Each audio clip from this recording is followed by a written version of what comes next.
छत्रपती प्रियदर्शी चक्रवर्ती सम्राट अशोक यांच्या जयंतीचा औचित्य साधून 5 एप्रिल 2026 साली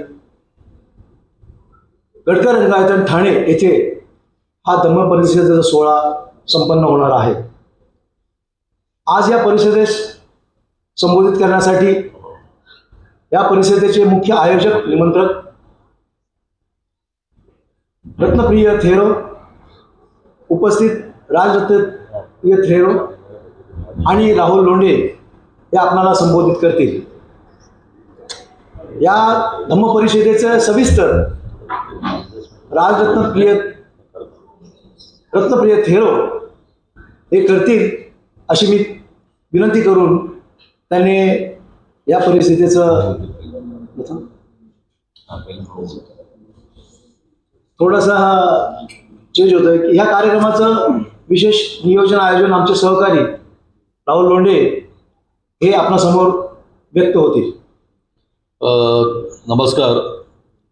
Buddha Ratnasagar social welfare foundation यांच्या माध्यमातून येत्या 5 एप्रिल रोजी ठाण्याच्या गडकरी रंगायतनमध्ये आंतरराष्ट्रीय बौद्ध धम्म परिषद आयोजित केलेली आहे आणि मला वाटतं ही ठाण्यातली माझ्या माहितीप्रमाणे पहिलीच आंतरराष्ट्रीय बौद्ध धम्म परिषद आहे। आणि या धम्म परिषदेला आदरणीय पंते रत्नप्रिय थेरोजी आहेत, आदरणीय भंतेजी आहेत आणि त्यांचं मी ठाणे शहरात पहिलं स्वागत करतो की त्यांनी या ठाण्यामध्ये आंतरराष्ट्रीय बौद्ध धम्म परिषद घेण्याचा जो संकल्प केला आणि ठाणेकर जे आहेत त्या ठाणेकरांना महाराष्ट्रातून, देशातून किंवा आंतरराष्ट्रीय स्तरावरून जे बौद्ध भिक्खू येणार आहेत त्यांचं मार्गदर्शन मिळणार आहे। आणि 5 एप्रिल 2026 रोजी ठाण्याच्या गडकरी रंगायतनमध्ये सकाळी 9 ते सायंकाळी 6 वाजेपर्यंत असा एकदिवसीय ही बौद्ध धम्म परिषद या ठिकाणी होणार आहे। आणि या कार्यक्रमाविषयी निश्चितपणे आदरणीय भंतेजी आपली भूमिका स्पष्ट करतील, विशद करतील। परंतु या कार्यक्रमाला ठाण्याचे आपले सगळ्यांचे लाडके राज्याचे लोकप्रिय उपमुख्यमंत्री, महाराष्ट्राचे माजी मुख्यमंत्री आणि शिवसेना पक्षाचे मुख्य नेते आदरणीय एकनाथजी शिंदे साहेब यांच्या शुभ हस्ते या आंतरराष्ट्रीय बौद्ध धम्म परिषदेचं उद्घाटन या ठिकाणी होणार आहे। एकनाथ शिंदे साहेबांनी कधी जातपात मानली नाही आणि आत्ताच आपल्याला माहिती आहे की 1 महिन्यापूर्वी राज्यसभेच्या निवडणुका झाल्या आणि राज्यसभेच्या निवडणुकांमध्ये शिवसेना पक्षाकडे एक जागा होती राज्यसभेसाठी। बरेच जण इच्छुक असताना आदरणीय एकनाथ शिंदे साहेबांनी सोलापूरच्या एका गल्लीत राहणाऱ्या परंतु आपल्या वक्तृत्वाने, कर्तृत्वाने प्रसिद्ध असलेल्या अशा ज्योतिताई वाघमारे ज्यांना आज ज्योतिताई सुद्धा भीमाची लेक, भीमकी बेटी म्हणून मी संसदेत गेले असा आवर्जून उल्लेख करतात, साहेबांचा उल्लेख करतात आणि साहेबांनी खऱ्या अर्थानं या समाजाला न्याय देण्याचा प्रयत्न केला आणि देशाच्या सर्वोच्च सभागृहात राज्यसभेमध्ये त्यांनी ज्योतिताई वाघमारे यांना खासदार म्हणून पाठवलं। अशा ज्योतिताई वाघमारे सुद्धा या ठिकाणी त्यांची प्रमुख उपस्थिती या बौद्ध धम्म परिषदेला असणार आहे। राज्याचे रोजगार हमी मंत्री भरत गोगावले हे सुद्धा या ठिकाणी उपस्थित राहणार आहे। राज्याचे सामाजिक न्याय मंत्री तथा समाज कल्याण मंत्री संजय शिरसाटी साहेब या ठिकाणी उपस्थित राहणार आहेत। आपले एवढा माझेवढाचे आमदार प्रताप सरनाईक आणि राज्याचे विद्यमान परिवहन मंत्री सरनाईक साहेब सुद्धा या परिषदेला उपस्थित राहणार आहेत। तसेच अनेक प्रशासकीय अधिकारी आहेत हे या कार्यक्रमाला उपस्थित राहतील। आदरणीय भंते त्यांचं या ठिकाणी जे धम्मदान असेल, जे चिवरदान असेल किंवा जे मार्गदर्शन या ठिकाणी जे ठाणेकरांना करणार आहेत त्यासाठी विविध क्षेत्रातील अनेक मान्यवर या बौद्ध धम्म परिषदेला उपस्थित राहणार आहेत। साधारण गडकरी रंगायतची आपण जर आसन क्षमता पाहिली तर आसन क्षमतेपेक्षा सुद्धा अनेक समाज बांधव असतील, आंबेडकरी यान्वे असतील, बौद्ध परिषदेतले कार्यकर्ते असतील यांना सुद्धा आमंत्रित केलेलं आहे। त्यामुळे मुंबई असेल, ठाणे असेल, नाशिक असेल, नवी मुंबई असेल, उल्हासनगर असेल अशा विविध भागांमधून अनेक धम्म बांधव या परिषदेला उपस्थित राहणार आहेत। आणि मला वाटतं की दिवसभर ही परिषद चालेल। त्यामध्ये निश्चितपणे धम्म कार्य काय असतं, धम्माचा उद्देश काय, धम्म का असावा, धम्माचं पालन का करावं याचं विश्लेषण देशातून आलेले, राज्यातून आलेले आणि परदेशातून आलेले जे आदरणीय भिक्खू आहेत, भंतेगण आहे, ते निश्चितपणे या ठिकाणी करणार आहेत.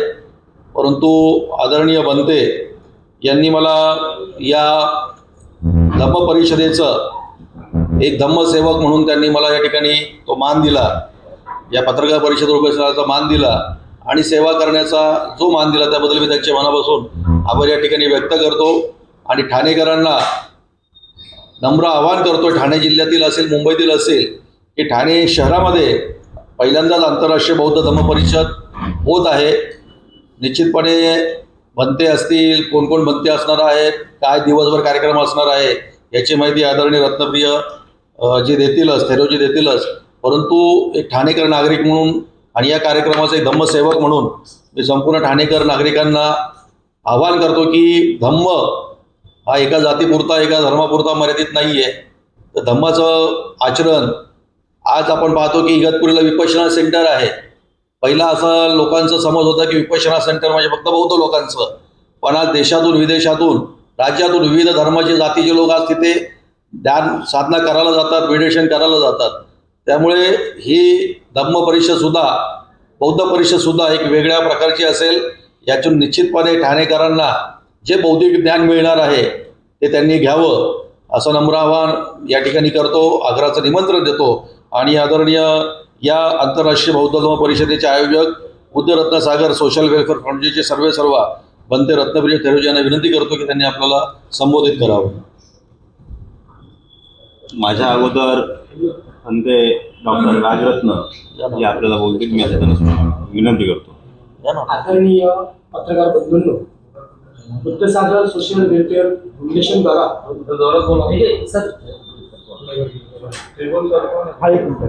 बुद्धसागर सोशल वेलफेअर फाउंडेशन द्वारा 8वी आंतरराष्ट्रीय बौद्ध धम्म परिषद 5 एप्रिल 2026 स्थळ आहे गळकरी रंगायत ठाणे या ठिकाणी होणार आहे. या धम्म परिषदेमध्ये Japan, Laos, Sri Lanka, Thailand, Brahmadesh, Buddhagaya, Nashik, Pune, महाराष्ट्रात नागपूर अशा महाराष्ट्रात नव्हे तर इतर देशामधील सुद्धा या धम्म परिषदेला पूजनीय भिक्खू संघ उपस्थित राहणार आहे. 5 ही तारीख का घेण्यात आली? कारण अशोक सम्राटांच्या जयंतीनिमित्तानं, कारण अशोक सम्राटांनी बौद्ध धर्माचा प्रचार आणि प्रसार संपूर्ण जम्बूद्वीपामध्ये केला होता. आणि ही अशोक सम्राट जयंती महाराष्ट्रामध्ये नाही तर महाराष्ट्राच्या बाहेर देशामध्ये सुद्धा ही अशोक सम्राटाची जयंती साजरी होत असतात.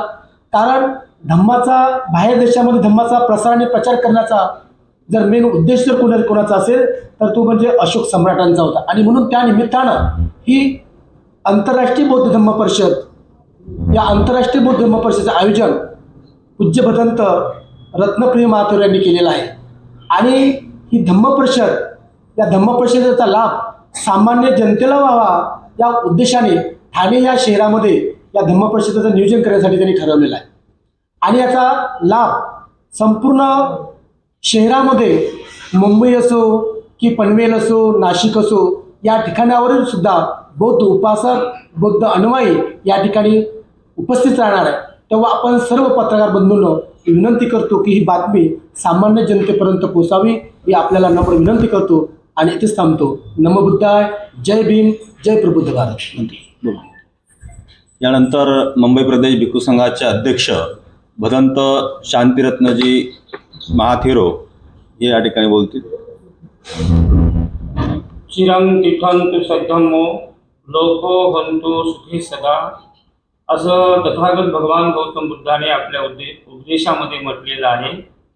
आणि म्हणून या पाली वचनाचा अर्थ असा आहे की धम्म जोपर्यंत जिवंत राहील तोपर्यंत मानवी कल्याण साधता येणार. धम्मच नसेल तर मानवाला आपलं मानवी कल्याण कधीही साधता येणार नाही. आणि म्हणून हे धम्माचे विचार भारतीय नागरिकांना देण्यासाठी आज आपण बघतो की भारताची अवस्था, भारतातील नागरिक यांच्याकडे बघून आम्हाला फार दुःख होते की आमच्या भारताचे नागरिक अंधश्रद्धा, कर्मकांड, अज्ञान यामध्ये लुप्त झालेले आहेत आणि त्यामुळे ते चांगल्या विचारापासून वंचित आहेत. ज्ञानापासून, शीलापासून, सदाचारापासून, विपश्यनेपासून जेव्हा मनुष्य बाजूला जातो तेव्हा त्याच्या जीवनामध्ये दुःख असते आणि म्हणून भारताच्या सर्व नागरिकांचे दुःख नष्ट करावं, त्यांना प्रज्ञेचा विचार प्राप्त व्हावा, ह्याकरिता बुद्धरत्न सागर सोशल वेलफेअर फाउंडेशनचे प्रमुख अध्यक्ष भदंत रत्नप्रिय थेरो यांच्या मनामध्ये आपल्या सर्व नागरिकांबद्दल प्रचंड त्यांच्या मनामध्ये मैत्री आहे आणि या मैत्रीच्या माध्यमातून सर्वांना ज्ञानाचा विचार या धम्म परिषदेमधून सर्वांना द्यावा, ह्याकरिता त्यांनी या परिषदेचं आयोजन केलेलं आहे. मी तर असं म्हणेन की ठाणेकरांनी त्यांचे शतशः आभार मानले पाहिजेत. ते विशेषतः कोकण भागामध्ये दरवर्षी आंतरराष्ट्रीय परिषद घेत असतात, परंतु यावर्षी त्यांनी 2026 ही आंतरराष्ट्रीय धम्म परिषद या ठाण्या नगरीमध्ये त्यांनी आयोजित केली. या परिषदेमध्ये त्यांचं संपूर्ण जीवन बौद्ध धर्माच्या आचरणामध्ये, विनयामध्ये परिपूर्ण त्यांनी 40 वर्षे 50 वर्षे अशी घालवली. असे पूज्य गुरुजी धम्मगुरू या परिषदेला येणार आहेत. आताच भंते डॉक्टर राजरत्न यांनी सांगितलं की बुद्धाचा धम्म विश्व व्यापून गेलेला आहे आणि म्हणून विश्वातील अनेक राष्ट्रातील बौद्ध धम्मगुरू या परिषदेला मार्गदर्शन करण्यासाठी येणार आहेत आणि म्हणून सर्वांनी या परिषदेमध्ये सहभागी व्हावं. ही परिषद केवळ बौद्ध समाजासाठी नाही तर जेवढे काही भारताचे नागरिक आहेत सर्वांसाठी ही परिषद विनामूल्य असणार, सर्वांसाठी ही परिषद खुली असणार. तेव्हा मी या ठिकाणी जाहीर आश्वासन देतो की सर्व नागरिकांनी या परिषदेमध्ये येऊन आपण ज्ञानार्जन करावं, असं मी सर्वांना आवाहन करतो. नमो बुद्धाय. जय भीम. सर्वांना जय भीम, नमो बुद्धाय. आज या ठिकाणी आपण सर्व मान्यवर पत्रकार या ठिकाणी उपस्थित झाला आहात, त्याबद्दल मी आपले आभार मानतो. प्रथमतःच ठाणे जिल्ह्यामध्ये अनेक म्हणजे जवळपास 7 परिषद होऊन गेलेल्या आहेत. ज्यावेळेस तुम्हाला माहिती आहे की कोरोनाचं खूप मोठं संकट महाराष्ट्रामध्ये आलेलं आणि त्या कोरोनाच्या संकटामध्ये लॉकडाऊन लागलं किंवा अनेक अडचणी निर्माण झाल्या आणि त्याच्यामुळे ह्या धम्म परिषदा घेता नाही आल्या. पण आता कित्येक म्हणजे खूप वर्ष लोटल्यानंतर असं वाटलं की परत लोकांना या परिषदेची आवश्यकता आहे, कारण की आज आपण बघतोय की भारतामध्ये भगवान बुद्धासारख्या तत्वज्ञानी व्यक्तीचा जन्म झाला, बुद्धिमान व्यक्तीचा जन्म झाला आणि भगवान बुद्धाने मानवता प्रस्थापित केली, समता प्रस्थापित केली आणि लोकांना सांगितलं की माझा जो मार्ग आहे हा मानव हितासाठी आणि मानव कल्याणासाठी आहे, कुठल्या एका पर्टिक्युलर कॅटेगरीसाठी नाही.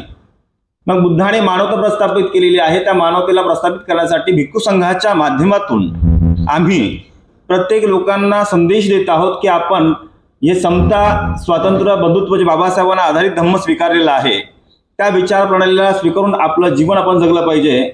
विशेषतः या परिषदेमध्ये महाराष्ट्राचे लाडके उपमुख्यमंत्री व माजी मंत्री एकनाथ शिंदे साहेब यांनी गेल्या ज्यावेळेस ते मुख्यमंत्री होते 2024 त्यावेळेला वर्षा बंगला या ठिकाणी इतिहासामध्ये पहिल्यांदा, अनेक मुख्यमंत्री झाले असतील पण इतिहासामध्ये पहिले असे मुख्यमंत्री होऊन गेलेले आहेत आणि त्या उपमुख्यमंत्री म्हणजे माननीय एकनाथ शिंदे साहेब यांनी वर्षा बंगला या ठिकाणी 100 भिक्षूंना प्राचरण करून त्या ठिकाणी संघदान त्या ठिकाणी दिलं, भोजनदान त्या ठिकाणी दिलं. ही खूप मोठी एक इतिहासामध्ये नोंद ठेवण्याची गोष्ट आहे आणि त्याच अनुषंगाने येणाऱ्या 5 एप्रिलला सुद्धा या भिक्खू संघाला माननीय एकनाथ शिंदे साहेब उपमुख्यमंत्री यांच्या वतीने संघदान आणि भोजनदान सुद्धा भिक्खू संघाला ठेवण्यात आलेलं आहे. त्याचबरोबर महाराष्ट्रातील किंवा ठाणे जिल्ह्यातील जे उपासक आणि उपासिका वर्ग आहे यांना धम्म काय आहे, कारण धम्म हा कुठला एक धर्म नाही आहे. धम्म काय आहे? सदाचार, मैत्री, आपुलकी, जिव्हाळा, करुणा, समता, स्वातंत्र्य, बंधुत्व शिकवणारा मार्ग आहे, तत्वप्रणाली आहे. ही लोकांमध्ये जागृत करण्यासाठी, लोकांना खरा धम्म करण्यासाठी आपण या परिषदेचं आयोजन केलं आहे. तर या परिषदेला मी कार्यक्रमाचा मुख्य संयोजक म्हणून आपल्या सर्व ठाणे जिल्ह्यातील, मुंबईमधील किंवा पनवेलमधील सर्व उपासक आणि उपासिकांना सूचना करतो आणि विनंती सुद्धा करतो की आपण मोठ्या संख्येनं या कार्यक्रमाला उपस्थित असावं आणि या संघाचा आशीर्वाद घ्यावं, कारण Thailand, Japan, Myanmar, Tibet, Laos अशा अनेक देशातून भिक्खू संघ या ठिकाणी मार्गदर्शन करण्यासाठी येणार आहे. एवढीच मी आपल्याला विनंती करेन की मोठ्या संख्येने उपस्थित राहून कार्यक्रमाचा लाभ घ्यावा, कारण तत्वप्रणाली एकदाच मिळते आणि ज्ञान हे पैशाने विकत घेतलं जात नाही. त्याला एक वेळ असते, त्या वेळेनुसार आपण म्हणजे संधी जर साधली तर जीवनाचं सोनं होतं. म्हणून एक वेळ आहे, म्हणून आपण सर्वांनी या कार्यक्रमाला मोठ्या संख्येने उपस्थित राहावं एवढंच मी मंगल कामना करतो आणि थांबतो. ठराव मांडले जाणार आहेत का कार्यक्रमामध्ये महत्वाचे ठराव पास होणार आहेत.